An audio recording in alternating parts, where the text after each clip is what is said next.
Hi, I'm Mark Harrison, and you may know me from my various music instruction books or from my work here in Los Angeles at the Grove School of Music.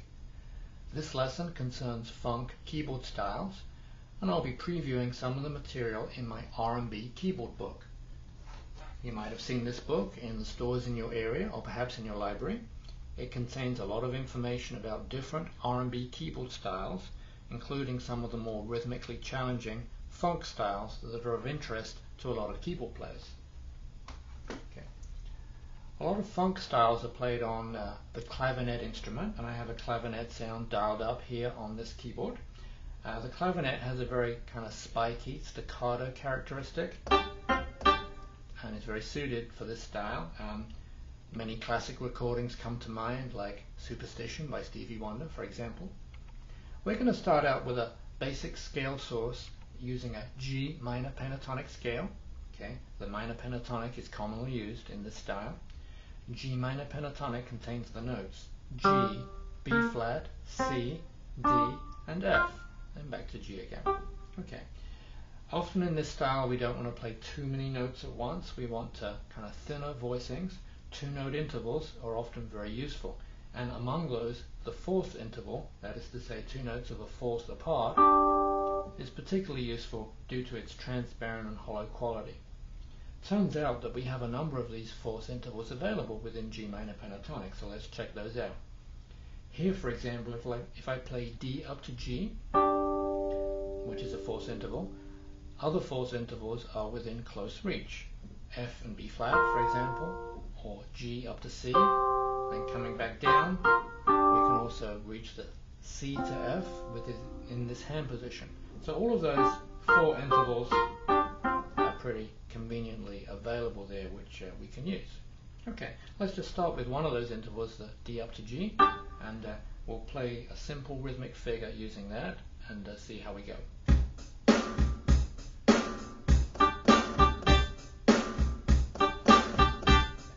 Okay, that sounds fairly simple to start with. All we're doing is using some 8th-note subdivisions. But it starts to get a little more interesting if we add a 16th upbeat after that, for example on the last 16th of beat 3 of the measure. Let's try that. Here we go.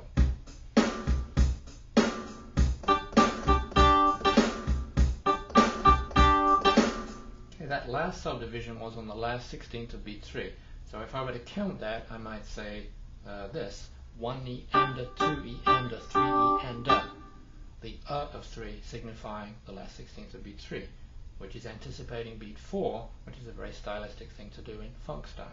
Okay. Now I might take that rhythm and reassign it to different fourth intervals available within the scale, and we already figured out where some of those were. So I'm going to keep the same interval and vary some of the notes. Let's try that. Here we go.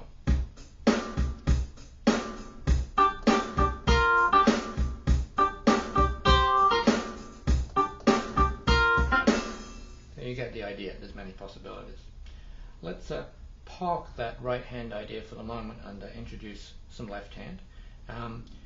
The overall harmony being implied here could be a G minor 7, and the left hand could play the root of that chord, of course the G, and typically that would be played on the downbeat, on beat 1 of a measure. But other notes could be played along the way, including the root again, an octave higher, which is this G, also the 5th, which is D, or the 7th, which is F, might be introduced at different points.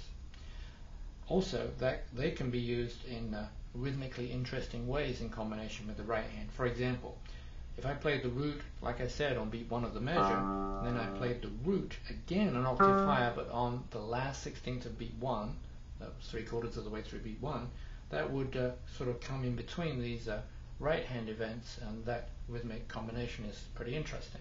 So let's just try that. I'll start out with the same right hand figure, and then after a little bit add the left hand. So here we go.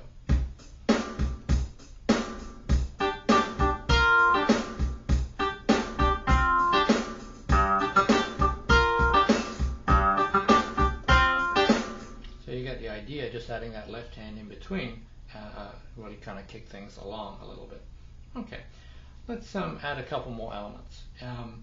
In the right hand now, I'm going to add another couple of fourth intervals, but this time squeezed in right at the end of beat 4 on the last 2/16ths of beat 4 we might count that like this: 4, E, and using the C and F together, followed by D and G together. Okay, so also I might then add a left-hand note immediately prior to that on the second 16th of beat 4. That might sound like this: 4, E, and Okay, so let's see if I can introduce that element to the groove. Okay, so again starting with the right-hand part.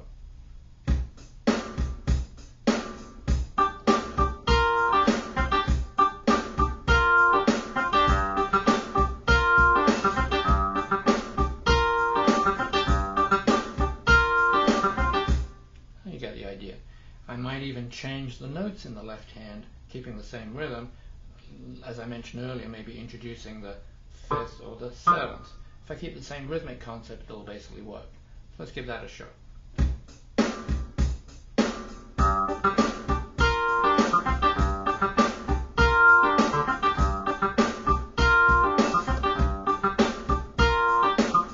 And finally, I'm going to do that again, varying things a little bit more, including grabbing some of these other fourth intervals that we've already discovered at the top end here in the right hand. Let's give that a shot. Here we go.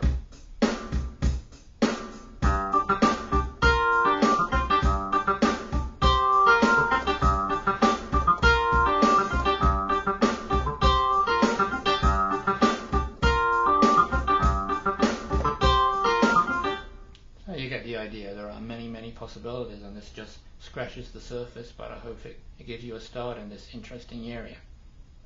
Okay, well, I hope you've enjoyed that little primer on funk keyboard, and please check out our website at harrisonmusic.com for information about all of our instruction books and CDs, including the R&B Keyboard book. I'm also busy giving online lessons here from my Los Angeles studio to different students around the world. This is the view that you will see of me in the lessons, and again, please check out our website for further information on that. Thanks once again, and enjoy playing your funk keyboard.